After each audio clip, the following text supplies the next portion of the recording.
A very good morning. Myself, Dr. Upasna, Assistant Professor, महिला college दानिया नगर, रोहतास। आज का विषय है लेक्चर का विषय dietary modification in diabetes for BA honours part 2.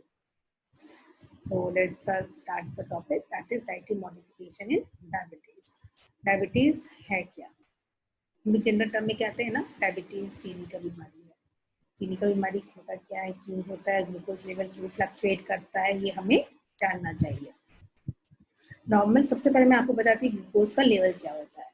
अगर ग्लूकोज का नॉर्मल लेवल होता है, अगर आप फास्टिंग करती हैं, फास्टिंग प्लाज्मा ग्लूकोज जिसको कहते हैं, तो it should be below 120 mg/dl।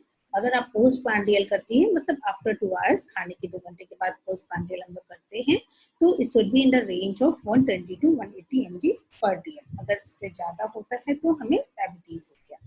ठीक है, अब देखते हैं कि डायबिटीज क्यों होता है, कितनी तरह का होता है। ऐसे मैंने अर्लियर नोट्स में दे रखा है टाइप ऑफ डायबिटीज, डायबिटीज है क्या और किस तरह का है, लेकिन फिर भी हम लोग सम अप कर लेते हैं कि डायबिटीज है क्या। हमारी बॉडी को एनर्जी की जरूरत होती है, और एनर्जी किससे मिलता है?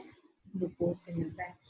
पहले के लेक्चर में भी मैंने बता रखा है, हम कुछ भी खाएं लेकिन हमारे बॉडी में जो डाइजेशन, एनर्जी मेटाबॉलिज्म होने के बाद हमारी बॉडी में इन प्रोडक्ट क्या होता है? ग्लूकोज मिलता है, और ग्लूकोज से ही हमें एनर्जी मिलती है। तो यहाँ पे रोल किसका है? पूरा होल ड्रामा ग्लूकोज का है। और ग्लूकोज का मेटाबॉलिज्म प्रॉपर नहीं होता है, अगर उसका लेवल बढ़ जाता है तो हमें क्या मिलता है? हो जाता है डायबिटीज हो जाता है। इसका लेवल को मेंटेन करने के लिए एक हार्मोन है, वो हार्मोन का क्या नाम है? इंसुलिन। अब ये इंसुलिन, ये जो ड्राइवर का काम करता है, ग्लूकोज को इधर उधर घुमाता है, तो उसका लेवल बढ़ गया तो बीमारी हो जाएगी। कौन सी बीमारी हो जाएगी? डायबिटीज हो जाएगा। ठीक है, तो इंसुलिन हार्मोन जो है वो कहाँ से सिक्रीट होता है? तो इंसुलिन जो है वो बीटा सेल ऑफ पैंक्रियाज से सिक्रीट होता है। ठीक है, डाइजेस्टिव सिस्टम में पढ़ा होगा कि कौन कौन से पार्ट हैं हमारे बॉडी का, तो उसमें एक पैंक्रियाज भी है। ठीक है, उसके बीटा सेल से ये हार्मोन जो कि इंसुलिन है वो सिक्रीट होता है, और यही आपके ग्लूकोज के नॉर्मल लेवल मेंटेन करने में मदद करता है। अब डायबिटीज कितने तरह का होता है? 4 तरह का होता है। पहला है टाइप 1 डायबिटीज। ठीक है, type 1 diabetes is also known as insulin dependent diabetes mellitus. ठीक, ये क्या है? इंसुलिन डिपेंडेंट है, मतलब इंसुलिन का सिक्रीशन इसमें बहुत कम होता है या तो नहीं होता है। क्यों नहीं होता है? क्योंकि जो बीटा सेल्स होते हैं वो डैमेज हो जाते हैं पैंक्रियाज के, जिसकी वजह से इंसुलिन का सिक्रीशन कम हो जाता है। अब ऐसे पेशेंट डिपेंडेंट होते हैं बाहर से इंसुलिन लेने के लिए, either in the form of medicine, दवा खा ले टैबलेट के फॉर्म में, या तो हम इंजेक्शन ले, क्योंकि हमारे बॉडी का ग्लूकोज लेवल मेंटेन करने के लिए हमें क्या चाहिए? हार्मोन चाहिए, दैट इज इंसुलिन। और इंसुलिन अगर आपकी बॉडी में नहीं है तो बाय द एक्सटर्नल मीडियम हमें चाहिए, ताकि हमारे बॉडी में ग्लूकोज का लेवल मेंटेन रहे। नहीं तो ग्लूकोज का लेवल बहुत ज्यादा बढ़ जाएगा और फर्दर बहुत सारे कॉम्प्लिकेशन हमें हो सकता है। ठीक है, तो टाइप 1 डायबिटीज क्या हुआ कि जिसमें इंसुलिन का सिक्रीशन कम होता है या तो नहीं होता है। क्यों नहीं होता है? क्योंकि बीटा सेल्स डैमेज हो जाता है, तो हम लोग एक्सटर्नल मीडियम से लेते हैं। Second one is type 2 diabetes, that is non insulin dependent diabetes mellitus. इसमें क्या होता है? इंसुलिन का सिक्रीशन कम होता है, बहुत कम होता है, नहीं होता है या तो कम होता है, लेकिन हम उसका हमारे बॉडी उसको यूटिलाइज नहीं कर पाता है। ठीक है, तो इसमें भी हम लोग दवा लेकर के ही इसका मेटाबॉलिज्म अपने बॉडी का मेंटेन करते हैं, ताकि हमारा ग्लूकोज का मेटाबॉलिज्म, कार्बोहाइड्रेट का मेटाबॉलिज्म हमारे बॉडी का मेंटेन रहे, और ग्लूकोज का लेवल फर्दर फ्लक्चुएट ना करे, और फर्दर डायबिटीज से रिलेटेड कॉम्प्लिकेशन हमें ना हो। The third one is gestational diabetes. ये प्रेग्नेंट महिलाओं को होती है। जो महिलाएं 35 वर्ष के आसपास की आयु में प्रेग्नेंट हो जाती है, उनमें ये चांस होने की संभावनाएं ज्यादा होती है। ठीक है, जिसको लेट प्रेगनेंसी भी कहते हैं। तो उन महिलाओं में गेस्टेशनल डायबिटीज होने की चांस होती है। इसके अलावा बहुत सारे अदर फैक्टर्स भी होते हैं। पहला तो एज हो गया। सेकंड वन नहीं, अगर उनके फैमिली में किसी को भी डायबिटीज है तो बाय द जेनेटिक्स या जीन्स के थ्रू भी आपको गेस्टेशनल डायबिटीज हो सकता है। अगर आप कम उम्र की भी हैं फिर भी आपको गेस्टेशनल डायबिटीज हो सकती है, अगर आपके फैमिली में किसी को है। ठीक है, फैमिली मतलब माँ पिताजी को अगर होगा या दादा दादी को होगा, तो आपको भी संभावना हो सकती है गेस्टेशनल डायबिटीज हो जाए। द थर्ड वन इज अगर आप मोटे हैं, इफ यू आर ओवरवेट, अगर कोई महिला ओवरवेट है तो भी उनको गेस्टेशनल डायबिटीज होने की चांसेस होती है। And the fourth is the last one is PCOD. अगर कोई महिला को पीसीओडी है तो भी उनको गेस्टेशनल डायबिटीज होने की संभावना होती है। PCOD stands for polycystic ovarian syndrome. आपकी ओवरी में सिस्ट हो जाता है जिसकी वजह से भी गेस्टेशनल डायबिटीज होने की संभावना होती है। 4 तरह का डायबिटीज हो गया, type 1, type 2, gestational diabetes, and the fourth one is pre diabetes. Pre diabetes में क्या होता है? प्री डायबिटीज में आपका ग्लूकोज का लेवल नॉर्मल से तो ज्यादा होता है, लेकिन इतना ज्यादा नहीं होता कि हम आपको टाइप 2 डायबिटीज में कंसीडर करें। Okay, now we will go through what are the complications of diabetes. अगर डायबिटीज है तो फर्दर आपको कौन कौन सा कॉम्प्लिकेशन हो सकता है, इस पर हम लोग को फोकस करना होगा या देखना होगा कि क्या क्या बीमारियां और हम लोग को इससे रिलेटेड इंटर रिलेटेड हो सकता है। That one is first starts for peripheral artery disease, diabetic retinopathy, cataract, glaucoma, diabetic foot, diabetic nephropathy, peripheral neuropathy, stroke, heart attack, like this. There are so many problems related to diabetes, so we should restrict our diet so that the complications will not knock. तो उसके लिए हमें क्या करना होगा? Diabetes को manage करना पड़ेगा, उसको ट्रीटमेंट देना पड़ेगा ताकि हमारे बॉडी का ग्लूकोज लेवल जो है वो मेंटेन रहे। वो मेंटेन कैसे रहेगा? First and the foremost important is following a meal plan. एक प्रॉपर मील प्लान हमें फॉलो करना चाहिए ताकि हमारे बॉडी का ग्लूकोज लेवल जो है वो मेंटेन रहे। रेगुलर एक्सरसाइज, हम लोग को रोज एक्सरसाइज करना चाहिए। WHO का रिकमेंडेशन भी है कि 45 मिनट तक डेली हमें कोई किसी भी फॉर्म का एक्सरसाइज करना चाहिए, वो योगा हो या चेयर वर्कआउट हो या डांसिंग हो या रनिंग हो या जिम जाके आप कुछ एक्सरसाइज करते हो, मतलब किसी तरह की भी एक्सरसाइज हो या वॉकिंग हो, कुछ भी करें आप 45 मिनट्स तक डेली करेंगे तो आप हेल्दी रहेंगे, फिट रहेंगे, इनर्जेटिक महसूस करेंगे। टेकिंग मेडिकेशंस, अगर आप दवाई लेते हैं तो प्रॉपर टाइम पे आप दवाई लें। एंड चौथा, मॉनिटरिंग ब्लड ग्लूकोज, अपना ग्लूकोज लेवल को समय समय पर चेक करते रहे कि वो मेंटेन या नॉर्मल लेवल पर है कि नहीं। डाइटरी गाइडलाइंस, अब कुछ डायबिटिक पेशेंट के लिए डाइटरी गाइडलाइंस है कि उनको कैसा खाना खाना चाहिए, किस पे फोकस करना चाहिए, किस पे फोकस नहीं करना चाहिए ताकि उनका ब्लड ग्लूकोज लेवल मेंटेन्ड रहे। Maintain ideal body weight, choose complex carbohydrate. अब हम लोग ऐसा कार्बोहाइड्रेट नहीं ले सकते हैं that is made up of simple sugar, जो कि हम खाए और तुरंत हमें एनर्जी मिले, कहते हैं ना ग्लूकोज इंस्टेंट एनर्जी कहते हैं। तो ग्लूकोज इंस्टेंट एनर्जी तुरंत हमारे बॉडी में मेटाबोलाइज होता है, तुरंत एनर्जी देता है। अगर डायबिटिक पेशेंट वैसा लेंगे तो उनका ग्लूकोज लेवल एकाएक बढ़ने की संभावना होती है। तो हम लोग को फोकस करना चाहिए complex carbohydrate that should be from polysaccharides. फिर प्रोटीन्स में हम लोग को वेजिटेरियन सोर्सेज पे ध्यान देना चाहिए, दाल, पल्सेस, लेग्यूम्स, इस पे ध्यान देना चाहिए। Restriction on fats and oil, ज्यादा fatty food, fried food, western food, fast food, ये सब हमें नहीं खाना चाहिए। हमारे डाइट में या हमको अपने डाइट में फाइबर को इंक्रीज करना चाहिए, डायबिटिक पेशेंट को मतलब, in the form of salad, whole pulses, whole cereals, sprouts in meal. Fix meal time, एक टाइम हमें मेंटेन करना चाहिए कि हमें कब लंच करना है, कब ब्रेकफास्ट करना है, कब ब्रंच करना है, कब इवनिंग स्नैक करना है, it should be in a proper time. Time से 5-10 मिनट फ्लक्चुएट कर सकता है लेकिन ज्यादा फ्लक्चुएट नहीं करना चाहिए, नहीं तो हमारे ग्लूकोज का लेवल भी फ्लक्चुएट करने लगेगा।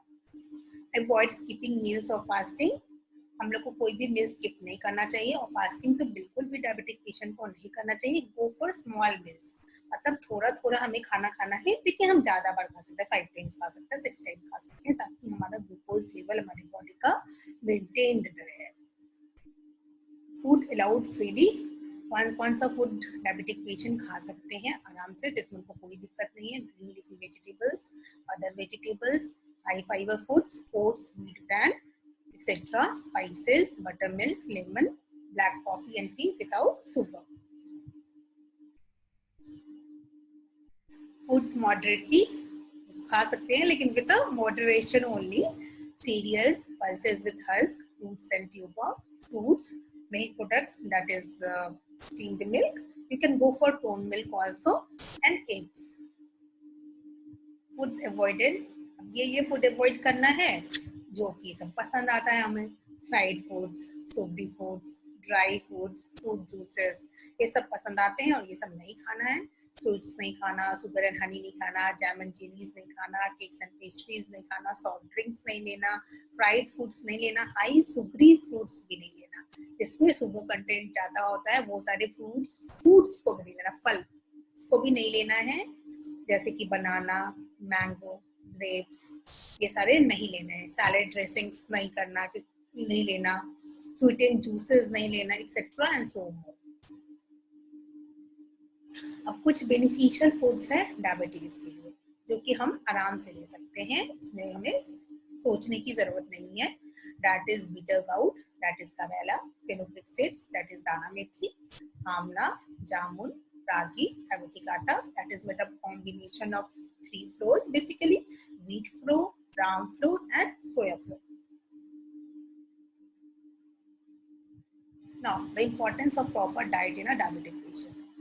Proper diet खाने से डायबिटिक पेशेंट को क्या क्या क्यों जरूरी है और क्या बेनिफिट करता है, क्या है क्यों जरूरी और क्या बेनिफिट करता है, इस पर फोकस्ड है ये स्लाइड. देखते क्या क्या करता है. प्रॉपर डाइट लेने से क्या होगा, आपको एडुकेट न्यूट्रिशन मिलेगा, आप हेल्दी फील करेंगे, आपका ब्लड ग्लूकोज लेवल मतलब ब्लड शुगर लेवल और लिपिड प्रोफाइल मेंटेन रहेगा. अब लिपिड प्रोफाइल में बहुत सारे पैरामीटर्स आते हैं, start from LDL cholesterol, HDL cholesterol, total lipids, VLDL cholesterol, total cholesterol, cholesterol HDL ratio, triglycerides. These are the parameters which are included in lipid profile. Then to maintain ideal weight maintain रहेगा, आप obese नहीं होंगे क्योंकि diabetes हो जाएंगे. फिर अगर आप obese हो जाएंगे तो फिर CVD होने की संभावनाएं हैं, फिर उससे रिलेटेड बहुत सारे कॉम्प्लिकेशंस होने शुरू हो जाएंगे जो कि आप आगे पहले की स्लाइड में देख चुके हैं. टेस्ट मेडिकेशंस, अगर आपका प्रॉपर डाइट रहेगा तो आपका ग्लूकोज लेवल मेंटेन रहेगा, ग्लूकोज लेवल मेंटेन रहेगा तो आपको कम दवाइयां लेनी होगी और डायबिटीज से फर्दर कॉम्प्लिकेशन जो होने वाली है वो भी कम हो जाएगा, वो प्रिवेंट करेगा डाइट, अगर आप प्रॉपर डाइट लेते हैं तो. अब डाइट प्लान करना है तो बेसिकली हमारा 6 न्यूट्रिएंट होता है. मैंने फूड ग्रुप्स के स्लाइड में आपको बताया है कौन कौन सा. Carbohydrate, fat, protein, vitamin, minerals and water. इसके अलावा total fibre also known as dietary fibre, ये भी जरूरी है जिसको कि हम नॉन न्यूट्रिएंट कहते हैं. कार्बोहाइड्रेट के लिए कहा गया है कि diabetic not restrict the carbohydrate intake but alter the carbohydrate type. आपको कार्बोहाइड्रेट को नहीं रिस्ट्रिक्ट करना है लेकिन उसके टाइप को रिस्ट्रिक्ट करना है. तो it should be polysaccharide. Carbohydrate होता है ना, मोनोसेक्राइड, डाइसेक्राइड, पॉलीसेक्राइड, तो आपको फोकस करना है पॉलीसेक्राइड्स पे. सिंपल मतलब मोनोसेक्राइड सिंपल शुगर है उसको अवॉइड करना है, जैसे कि शुगर है, जैगरी है, हनी है, जैम्स है, ये आपको नहीं लेना है डाइट में. और 50 से 60% of daily intake of calories should be from your carbohydrate source. Protein का सोर्सेस क्या होता है, मीट होता है, लेग्यूम्स होता है, मिल्क होता है, ये सारा आपका प्रोटीन का सोर्सेस है.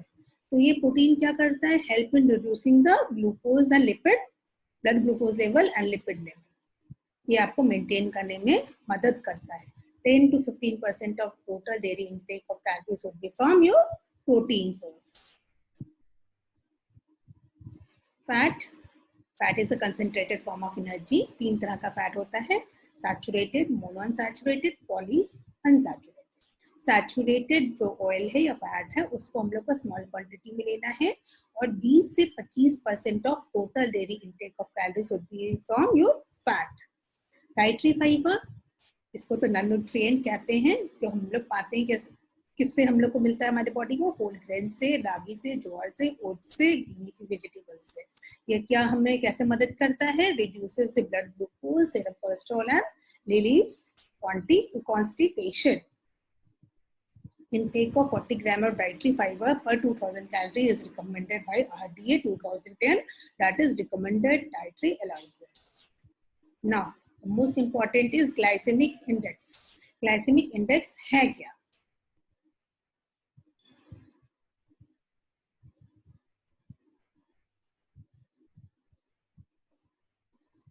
Carbohydrate is an essential part of our diet, but not all carbohydrate foods are equal.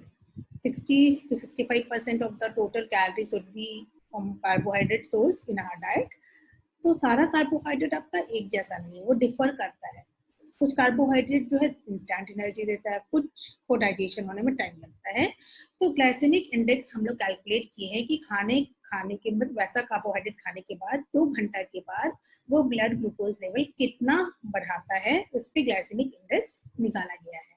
Glycemic index is a relative ranking of carbohydrate in foods according to how they affect blood glucose level. अगर high glycaemic index का food है, carbohydrate glycaemic index का food है, तो आपका blood glucose level को वो जल्दी बढ़ाएगा. जल्दी बढ़ाएगा मतलब आपकी बॉडी में जल्दी मेटाबोलाइज हो जाएगा और ब्लड शुगर लेवल आपका जल्दी बढ़ेगा. ठीक है, जल्दी आपको एनर्जी मिलेगी, तो उसको हाई ग्लाइसेमिक इंडेक्स फूड कहते हैं. तो डायबिटिक पेशेंट जो होते हैं उनको हाई ग्लाइसेमिक इंडेक्स फूड को अवॉइड करना है, नहीं तो एक फ्लक्चुएट करेगा, बढ़ जाएगा आपके ब्लड ग्लूकोज लेवल, तो कुछ कॉम्प्लिकेशन होने की संभावनाएं होती है. तो जो डायबिटिक पेशेंट होते हैं उनको लो ग्लाइसेमिक इंडेक्स फूड पर फोकस करना चाहिए. ये ग्राफ भी आपको बता रहा है कि हाई ग्लाइसेमिक इंडेक्स फूड है 2 घंटे के पहले ही मेटाबोलाइज हो जाता है और आपको एनर्जी देता है. लो ग्लाइसेमिक इंडेक्स फूड जो है वो धीरे धीरे मेटाबोलाइज होता है और आपके ग्लूकोज लेवल को धीरे धीरे मतलब मेंटेन करता है, एकाएक नहीं बढ़ाता है. तो carbohydrate with a low GI value are more slowly digested, absorbed, metabolized and cause a slower rise in blood glucose and therefore usually insulin level. अब GI का classification, GI means glycaemic index का classification 3 category में उसको बांटा गया है. पहला लो 55 और लेस, GI 55 या उससे कम है तो उसको लो ग्लाइसेमिक इंडेक्स फूड कहते हैं. मीडियम अगर 56 से 69 है तो मीडियम ग्लाइसेमिक इंडेक्स फूड कहते हैं और हाई 70 या 70 से ज्यादा है तो उसको हाई ग्लाइसेमिक इंडेक्स फूड कहते हैं. ये 2 पोस्टर हमको मिला था, इसमें भी ग्राफ शो कर रहा है कि हाई ग्लाइसेमिक इंडेक्स जो है आपका ग्लूकोज लेवल को बढ़ाता है, लो ग्लाइसेमिक इंडेक्स आपका ग्लूकोज लेवल को घटाता है. High glycaemic index carbs causes blood glucose level to spike and then crash. Low glycemic carbs are digested, released slowly for sustained energy. Okay, and another poster showing that एक study में पाया गया है कि 552 million people will have diabetes by 2030. और ये भी पाया गया है कि 80% of the people from diabetes will die from heart attack or stroke. मतलब डायबिटिक का कॉम्प्लिकेशन है ना, हार्ट अटैक एंड स्ट्रोक, तो 80% डायबिटिक पेशेंट का चांसेस है कि वो हार्ट अटैक या स्ट्रोक से मर जाएंगे. और ये भी कहा गया है कि diabetes is the world's fastest growing chronic disease, so we should focus on low GI foods. Low GI food क्या करता है? Improve glucose level, reduces the insulin resistance and improves the blood cholesterol. This one the last slide. ये last slide बता रहा है कि कौन सा फूड जो है वो हाई ग्लाइसेमिक इंडेक्स है, कौन सा लो ग्लाइसेमिक इंडेक्स है, कौन सा मीडियम ग्लाइसेमिक इंडेक्स है. और हाई ग्लाइसेमिक इंडेक्स तो हमें बहुत पसंद है लेकिन डायबिटिक पेशेंट को नहीं खाना है. हाई ग्लाइसेमिक इंडेक्स में क्या क्या है? कुकीज है, जूसेस है, आइसक्रीम है, पोटैटो है, वेफर्स है, ये सब आपको नहीं लेना. आपको फोकस किस में करना है? लो ग्लाइसेमिक इंडेक्स में और मॉडरेटली और मीडियम ग्लाइसेमिक इंडेक्स में. These are the references slides. Thank you. Hopefully you enjoyed the slide and lecture 2. That's all for today's lecture. Thank you. Once again, thank you.